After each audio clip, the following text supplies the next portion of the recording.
রাসূল সাল্লাল্লাহু আলাইহি সাল্লাম বললেন, গলায় তাবিজ ঝুলানো শিরক। মান তাআল্লাকা তামিমা ফাকাদ আশরাকা। কেউ যদি তাবিজ ঝুলায় তাহলে ও শিরক করলো। যে কোনো তাবিজ, যে কোনো মাদুলি, কোরআন মাজিদের আয়াত লিখে তাবিজ ঝুলালে ডবল অন্যায় হয়। কোরআন মাজিদ কারো গলায় ঝুলে পায়খানায় যাওয়ার জন্য আসেনি, গলায় ঝুলে পেশাবখানায় যাওয়ার জন্য আসেনি। যে কোনো অন্যায় করবে কোরআন মাজিদের আয়াত গলায় করে, এটা নয়।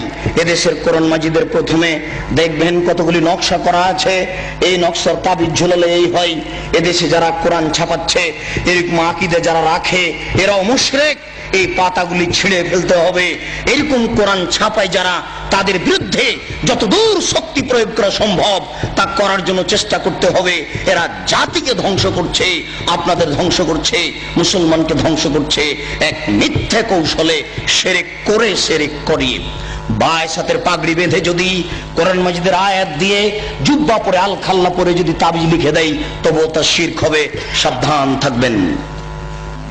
রাসূল সাল্লাল্লাহু আলাইহি সাল্লাম বলেন, মান আতারাফান ফাসালাহু ফাসাদ্দাকা বিমা কালা লাম তুকবাল লাহু সালাতান 40 লাইলা। কেউ যদি কোনো গণকের কাছে যায়, তারপর গণককে কিছু জিজ্ঞাসা করে, আমার টাকা হারিয়ে গেছে দেখেন তো, বা এই জিনিস হয়েছে একটু দেখেন তো, তার বলা কথাকে যদি বিশ্বাস করে, আল্লাহর নবী বলেছেন 40 দিন তার ইবাদত কবুল হবে না। 40 দিন তার সালাত কবুল হবে না। গণকের কাছে যায় যে যারা, তারা মুশরিক। আল্লাহ রাসূল বলছেন, মান আতারাফান ফাসালাহু। কেউ যদি গণকের কাছে আসে, এরকম লোকের কাছে আসে, ভাগ্য পরীক্ষা করে, তার হারিয়ে যাওয়া জিনিসকে জানতে চাই, তাহলে কোরআন মাজিদকে অস্বীকার করলো, মুহাম্মদ সাল্লাল্লাহু আলাইহি সাল্লামকে নাকচ করে দিল, ও যেন নবীকে অস্বীকার করলো, কোরআন মাজিদকে অস্বীকার করলো। মহা পাপী, বড় পাপী যারা এরকম করে, যারা গণকের কাছে যায়, তারা বড় মুশরিক। সাবধান থাকতে হবে। রাসূল সাল্লাল্লাহু আলাইহি সাল্লাম বললেন, মান হালাফা লিগাইরিল্লাহ ফাকাদ আশরাকা। কেউ যদি আল্লাহ ব্যতীত অন্যের নামে কসম খায়, তাহলে শিরক করলো। কেউ যদি আল্লাহ ব্যতীত অন্যের নামে কসম খায়, তাহলে শিরক করলো।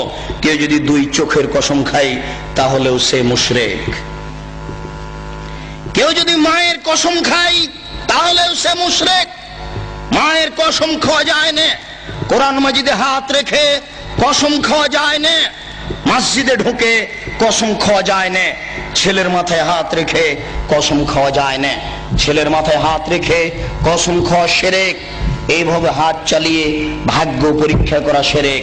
টিয়া পাখির মাধ্যমে ভাগ্য পরীক্ষা করা শিরক। হাতের দাগ দেখে ভাগ্যের কথা বলা শিরক। রাত্রে ঘরের আবর্জনা ঝাড়ু দিয়ে বাইরে নিক্ষেপ করা যায় না, এই মন্তব্য শিরক। রাত্রে গাছের ফল পড়া যায় না, এই ধারণা শিরক।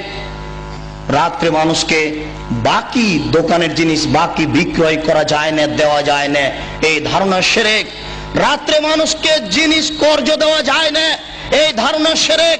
সকালে সকালে দোকানের জিনিস বাকি বিক্রয় করা যায় না, এই ধারণা করা শিরক। অপবিত্র অবস্থায় ঘর ঝাড়ু দেওয়া যায় না। আপনার স্ত্রী, আপনার বৌমা অপবিত্র অবস্থায় ফরজ গোসল না করে ভাত রান্না করতে পারে না, ঘর ঝাড়ু দিতে পারে না, এইগুলি ধারণা করা শিরক। আপনার স্ত্রী, আপনার বৌমা অপবিত্র অবস্থায় ফরজ গোসল না করে সব কিছু করতে পারে, ঘর ঝাড়ু দিতে পারে, ভাত রান্না করতে পারে, ভাতের পাতিল থেকে ভাত বের করতে পারে, মানুষকে খাবার দিতে পারে, পারে না নামাজ পড়তে, সালাত আদায় করতে, পারে না কোরআন তেলাওয়াত করতে, এ ব্যতীত যা কাজ আছে সবকিছুই করতে পারে।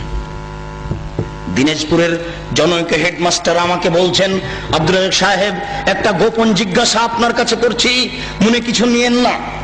আমরা অপবিত্র অবস্থায় রাত্রে ঘুম থেকে উঠে বা বিছানা থেকে উঠে হাতে রুমাল জড়াই।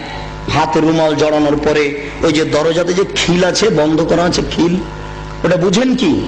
ওই খিলটা হাতে গামছা জড়ানো অবস্থায় খুলি, কেননা এ হাত যদি কাঠের সাথে লেগে যায় তাহলে কাঠ অভিশাপ করবে। একজন হেডমাস্টারের কি আকীদা! তারপরে বললেন, এই যে বাড়ির বাহির পর্যন্ত, স্যান্ডেল পর্যন্ত, চকি থেকে নিয়ে এখানে চটছালা বিছিয়ে রেখেছি, অপবিত্র অবস্থায় যদি পা মাটিতে রেখে দিই তাহলে মাটি অভিশাপ করবে। এই জন্য বিছান থেকে স্যান্ডেল পর্যন্ত চটছালা বিছিয়ে রেখেছি, চটছালার উপর দিয়ে গিয়ে স্যান্ডেল পরবো। একজন মাস্টারের আকীদা এরূপ। এই দেশে এরকম আকীদা চলে। গরুকে লাথি মারা যায় না, এই ধারণা শিরক। ধানের উপর দিয়ে জুতা পায়ে দিয়ে হাঁটা যায় না, এই ধারণা শিরক। হাত থেকে গ্লাস পড়ে গেলে কুটুম্ব আসতে পারে, এই ধারণা শিরক। ঘরের উপরে কাক ডাকছে কেউ আসতে পারে, এই ধারণা শিরক। তুলসীর গাছ উঠিয়ে ফেললে বা তুলসীর গাছ ভেঙে ফেললে বা তাতে লাথি মারলে ক্ষতি হতে পারে, এই ধারণা শিরক। এমন দুনিয়াতে কাজ ও কর্ম আছে যেগুলি করলে এই হতে পারে, এই হতে পারে, এরকম নামে যত মন্তব্য আছে এইগুলি সব শিরকের অন্তর্ভুক্ত। সাবধান থাকুন। রাসূল সাল্লাল্লাহু আলাইহি সাল্লামের ভাষায় বোঝা যাচ্ছে ছবি ও মূর্তি হচ্ছে শিরকের উৎস। আল্লাহ রাসূলের কথাই বোঝা যাচ্ছে ছবি ও মূর্তি হচ্ছে শিরকের উৎস। আলী রাদিয়াল্লাহু তাআলা আনহু বলেন, রাসূল সাল্লাল্লাহু আলাইহি সাল্লাম এক বৈঠকে বললেন, আলী লা তাদু তিনসালান ইল্লা তামাস্তাহু ওয়ালা কাবরান মুশরিফান ইল্লা শাওয়াইতাহু। আলী তুমি ছাড়বে না কোনো উঁচু কবর, সবকে ভেঙে সামান করে দাও। আলী তুমি ছাড়বে না কোনো ছবি মূর্তি, সবকে ভেঙে খান খান করে দাও, চৌচির করে দাও। বাড়িতে যে নেতা নেত্রীর ছবি ঝুলে রেখেছেন, এরকম ছবিকে সম্মান করা শিরক। পিতা মাতার যে ছবি আপনি বাড়িতে ঝুলে রেখেছেন, এরকম ছবিকে সম্মান করা শিরক, ছবিকে মূল্যায়ন করা শিরক। আপনার ছেলে মেয়ের পাসপোর্ট সাইজের ছবি রেখে, আপনার ছেলে মেয়ের লেখাপড়ার জন্য, পরীক্ষা দেওয়ার জন্য পাসপোর্ট সাইজের ছবি রেখে বাড়িতে যত ছবি আছে অ্যালবামের সমস্ত ছবির মুখের উপরে লাথি মেরে সবকে ছিঁড়ে চৌচির করে দিতে হবে, পানিতে আগুনে পুড়িয়ে দিতে হবে, পানিতে ফেলে দিতে হবে। একে মূল্যায়ন করা যাবে না। 1971 সাল থেকে নিয়ে আজ পর্যন্ত এদেশের মাটিতে যত মূর্তি তৈরি করা হয়েছে, সমস্ত মূর্তিকে ভেঙে খান খান করে দিতে হবে, চৌচির করতে হবে। আপনি না পারলে আপনার ছেলে করবে, আপনার ছেলে না পারলে তার ছেলে করবে। কেউ যদি ভাঙতে না পারে, তাহলে যেদিন ঈসা আলাইহিস সালাম আসবেন, সেদিন এদেশের ছবি মূর্তিকে লাথি মেরে ভেঙে চৌচির করে দিবেন। সেদিন কোনো মায়ের বেটা ঠেকাতে পারবে না। কেন? আল্লাহ রাসূল বলেছেন, আদখুলুল ইসলাম ফি কুল্লি বাইতি মাতারিন ওয়া বারিন ওয়া ইজ্জি আজিজিন ওয়া জুল্লি জালালিন। প্রত্যেক ইটের বাড়িতে ইসলাম প্রবেশ করবে, প্রত্যেক খড়ের বাড়িতে ইসলাম প্রবেশ করবে, শহরের বাড়িতে ইসলাম প্রবেশ করবে, গ্রামের বাড়িতে ইসলাম প্রবেশ করবে, সম্মান সহকারে না অপমান সহকারে। সবাই যদি ইসলাম মেনে নেয় তাহলে মর্যাদার হানি হবে না, আর যদি ইসলাম না মানে তাহলে পিটিয়ে ইসলাম গ্রহণ করতে বাধ্য করা হবে, ব্যক্তিকেই পিটিয়ে বাধ্য করা হবে। তাহলে ছবি মূর্তিকে সে সম্মান দেবে কি করে? ছবি মূর্তিকে সম্মান করা শিরক, মূল্যায়ন করা শিরক।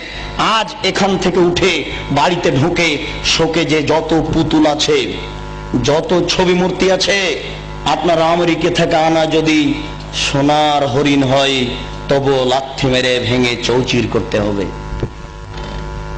ওকে মূল্যায়ন করা যাবে না। ছবি মূর্তিকে মূল্যায়ন করা শিরক। জন্মদিবস পালন করা শিরক, মৃত্যু দিবস পালন করা শিরক, 16 ডিসেম্বর পালন করা শিরক, 21শে ফেব্রুয়ারি পালন করা শিরক, 26শে মার্চ পালন করা শিরক, পহেলা বৈশাখ পালন করা শিরক, কবরে ফুল চড়ানো শিরক, শহীদ মিনারে ফুল চড়ানো শিরক। 21শে ফেব্রুয়ারি যদি সারা বাংলাদেশের নারী পুরুষ পায়ের জুতা খুলে হাতে ফুল নিয়ে বরকতের কবরে দেয়, শহীদ মিনারে দেয়, তাহলে কি তারা বরকতের 1 পয়সা উপকার করতে পারবে? পারবে না। এই জন্য এরকম জাতিকে আমরা শিক্ষিত জাতি বলি না, এরকম হেডমাস্টারকে আমরা শিক্ষিত বলি না। এরকম জাতির, এরকম হেডমাস্টারের নিপাত হোক, এটাই আমরা চাই। যার দ্বারা জাতি উপকৃত হতে পারে না, যে শিক্ষিত সমাজের দ্বারা জাতি কবরে যায়, জাতির পরকাল হারায়, ওরকম শিক্ষিত সমাজ আমরা চাই না। আমরা চাই শিরক বিদআত মুক্ত সমাজ। যে শিরক বিদআত মুক্ত সমাজে আল্লাহকে সন্তুষ্ট করতে পারবো। অনেক সময় পাপ করলেও আল্লাহ ওরকম অসন্তুষ্ট হন না। শিরক করলে,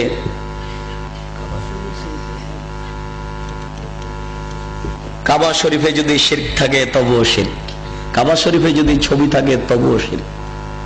পৃথিবীর যেখানেই ছবি থাক না কেন অবশ্যই তা শিরক।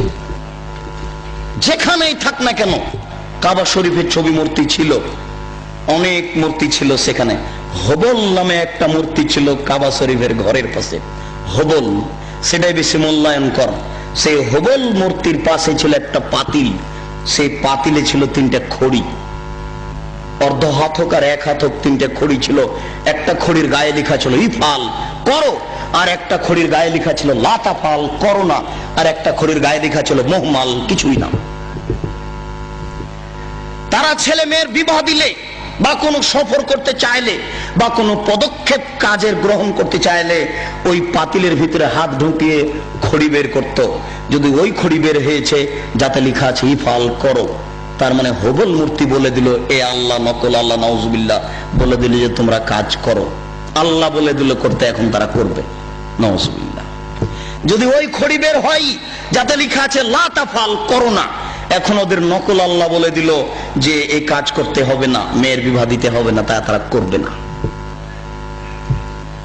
তারা যুদ্ধের মাঠে জয়ী হলে বলতো উল হবাল, উল হবাল, এ হবাল তুমি সম্মানী, তুমি জয়ী, তোমাকে আমরা মূল্যায়ন করি। মানুষ শিরক করত।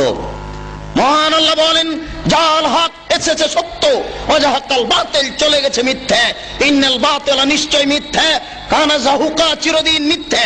এই বলে আল্লাহর নবী লাঠি হাতে করে কাবা ঘরে ঢুকে যত ছবি মূর্তি ছিল সবকে ভেঙে চৌচির করে লাথি মেরে বের করে দিয়েছেন। ওই ছবি মূর্তি আবার আপনি মুসলমানের বাচ্চা হয়ে ঘরে ঢুকিয়েছেন, ওই ছবি মূর্তি আবার আপনি শোকেজে সাজিয়েছেন। আপনার গোশতের মধ্যে ঢুকে আছে মূর্তি ভাঙা নীতি, আপনার রক্তের মধ্যে ঢুকে আছে মূর্তি ভাঙ্গা নীতি। আপনি মূর্তি ভাঙ্গা জাতি, আপনি মূর্তি ভাঙ্গা সম্প্রদায়, আপনি মূর্তির উপরে লাথি মারা সম্প্রদায়।